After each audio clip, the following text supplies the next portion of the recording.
Hi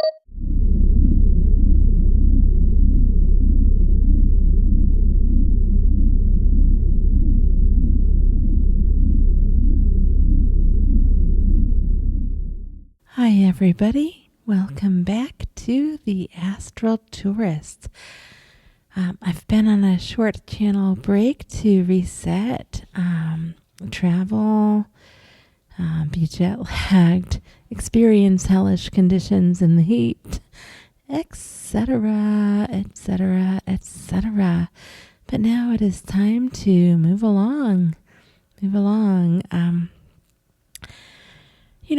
I had a brief projection that brought back a hilarious, hyper-specific detail about how navigation actually works on the other side. So I was hanging out in the non-physical. I had astral projected, for those that don't know my humor, spontaneously. This was another spontaneous one, not too far from my home. I think I was still in the same state even, which was later confirmed. So here we go. I'm not all the way totally fully rested yet, but I'm doing this anyway. So I was talking to this lady in the sky who I had met earlier in the evening about returning home to my physical body. I was like, it's almost time to wake up. And I knew that we'd had some fun. I don't know doing what, going where. And I didn't want the night to be over yet, It was like one of those good times and gotta say goodbye, but you don't want to. And so she pulled up this mental holographic map to figure out where to drop me back in. She glanced at it, spotted the river, which was actually the Hudson River, and named a town a bit south of where I live. Maybe a bit more south. I don't want to give too close of coordinates here, but she wasn't that far off. And, close enough for non-physical geography. I mean, come on now. This lady knew me well. Then she tried to show me the map itself. I shouldn't say tried. She showed it to me. And across the top, it was labeled Ion something I can no longer remember the name of. I want to remember it. I tried all kinds of memory tricks to try to remember it, and I don't. But Ion. And the second I saw that, a spark of waking logic fired in my brain. I'm like, wait, that's a quantum matrix marker. So I looked at her, laughed, and said, close enough. Actually told her close enough. And it was amazing how incredible she was about it. There was more to all of this. I mean, there were images and of specific woods and things, different markers. I think that only I would know. And that sudden spike of analytical logic instantly triggered the snapback mechanism. And bam, I woke up right in my bed. Now, keep in mind, I don't have my full control back yet due to fatigue, travel fatigue and such. But still, that was pretty amazing for me. I was like, oh, I'm getting there. And so that got me thinking, after 50 years, well, more than 50 years of out-of-body travel, how does the cosmos actually map us? I think it's more of an interactive thing after studying Kalachakra. I've studied some Kalachakra. I can't say that I understand it fully. The Wheel of Time, that's the Wheel of Time in Tibetan Buddhism. But it's more of an interactive time. A way to process time, I should say. I don't know. I can't even get into that right now. So today we're diving into the literal user interface of the universe, from local astral GPS to bypassing the Earth grid and reading the mathematical code overlaying deep space. I know I'm going to cover a lot of ground here while I'm tired. I'm jet lagged still, apparently. So what was that ion label? So before we head into deep, deep space, let's look at the physics of that ion marker. Why would an astral map pinpointing a physical drop-in near the Hudson River specifically carry an ion designation? Now, of course, our minds are always interpreting information in the astral, right? I've covered this many times.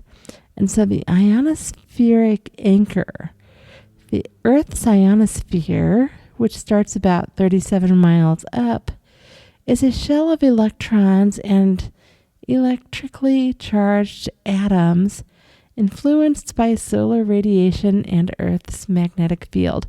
Yes, I looked some of this up, so if it's wrong, feel free to tell me. I'm just doing the best I can, as I am not a scientist. I mainly just report my astral projection experiences. So thanks for hanging in there with me. So energetic coordinates in non-physical space, coordinates aren't physical street addresses. They are vibrational and electromagnetic signatures.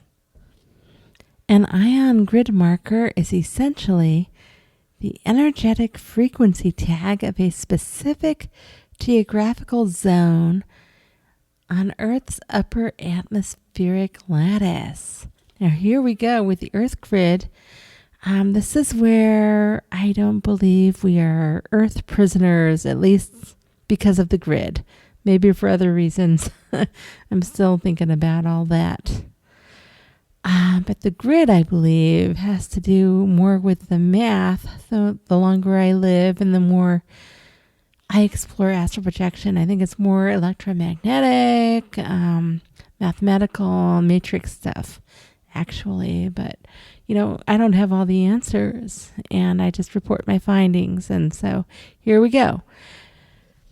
So when you move past local projections and accelerate away from the planet, in the astral, of course, the first major structural hurdle you encounter, well, one of the first ones is the Earth grid. Before that, you'll have a lot to do with the sky if you're new at this. You'll be learning about the sky and the clouds and getting pulled back a lot. But once you get past the initial sky, and you get higher and higher, eventually you encounter the grid before you go into space. And that's if you're not just going there automatically or portaling or something. So if you read modern internet forums, people talk about this grid like a terrifying, impenetrable sci-fi force field designed to trap souls. So again, with this trapping souls thing,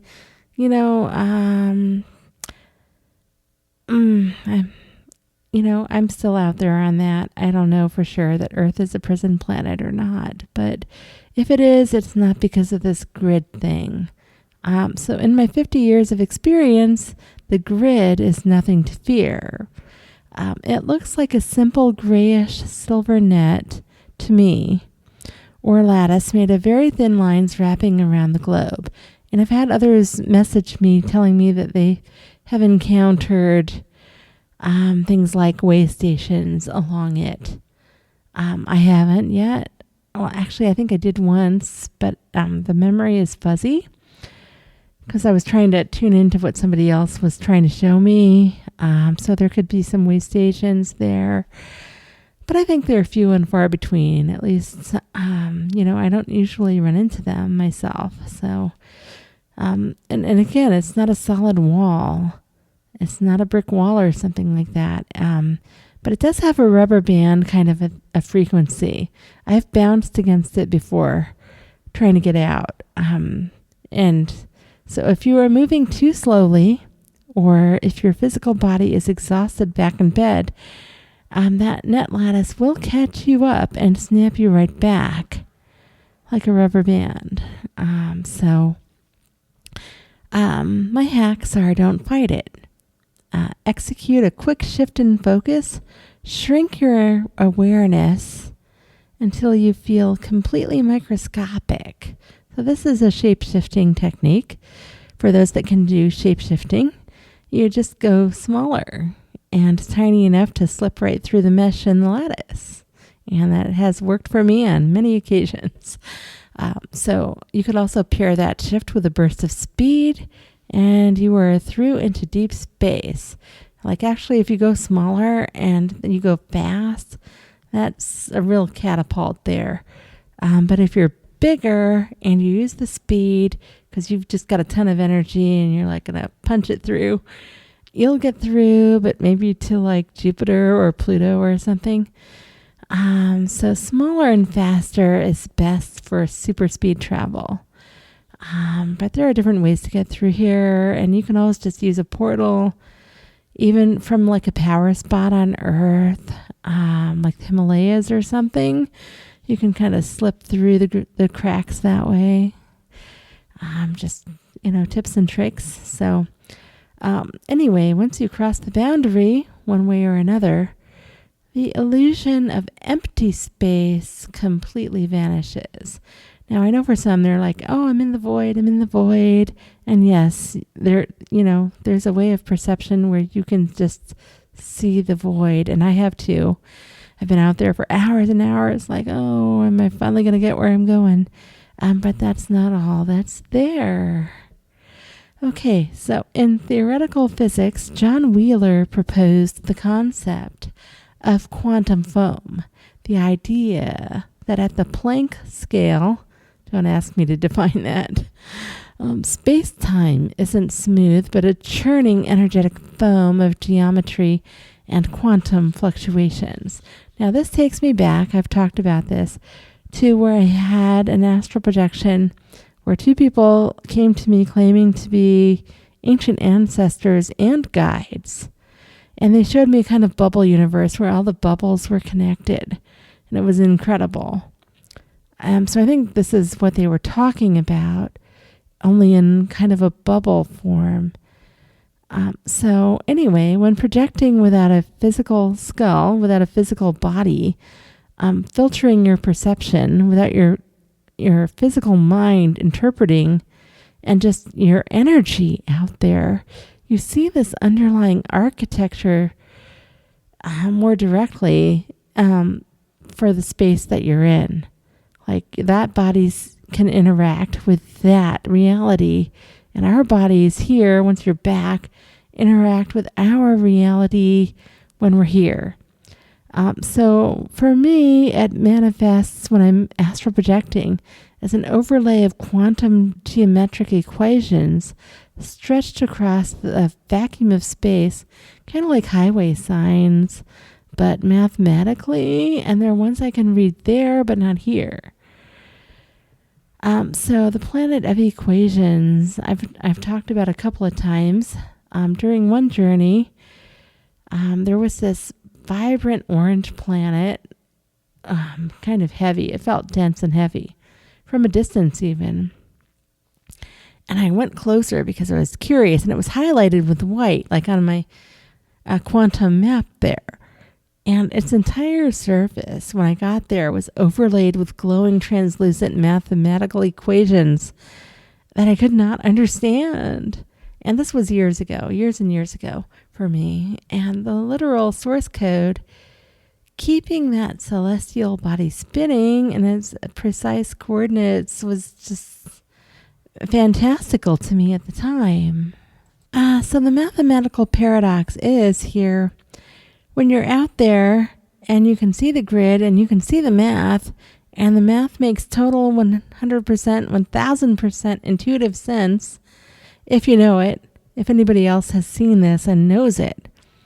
It's as simple as reading a street sign, but the moment you snap back into your physical body and your 3D brain, the translation hardware bottlenecks and kicks in. I mean, you lose the equations, but you keep the overall experience. Memory of the truth. There are different ways to put this. You keep the overall concepts of what you experienced, But unfortunately, it's so hard to break it down, and I've never been able to bring back the equations. So I fail at that miserably. Sometimes I see the shapes. I can do like some stuff that look like scribbles on a page, but it's not going to work for the math that we know here on Earth.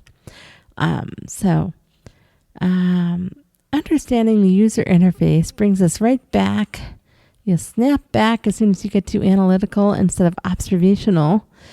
And in my case, back to the Hudson River, which was great. That was fine. And I like zipped back to my physical body from there. So you'll be noticing like an ion tag or trying to decode a floating equation when your physical analytical brain tries to kick on. So this is a struggle here because you're going to want to like figure that out if you have any science curiosity in you at all. So this is where some of the analytical folks out there might try to like be frustrated, but you have to remember to be very zen. You got to be like totally observational, be zen. You see it snapping back, you see it not working, going back and forth, all the possibilities. The non-physical universe isn't a chaotic void. It's an organized geometric masterpiece with its own internal logic and user interface waiting for you to read the map. Well, that's one interpretation that I have encountered anyway. Remember, there are so many dimensions, interpretations, and possibilities.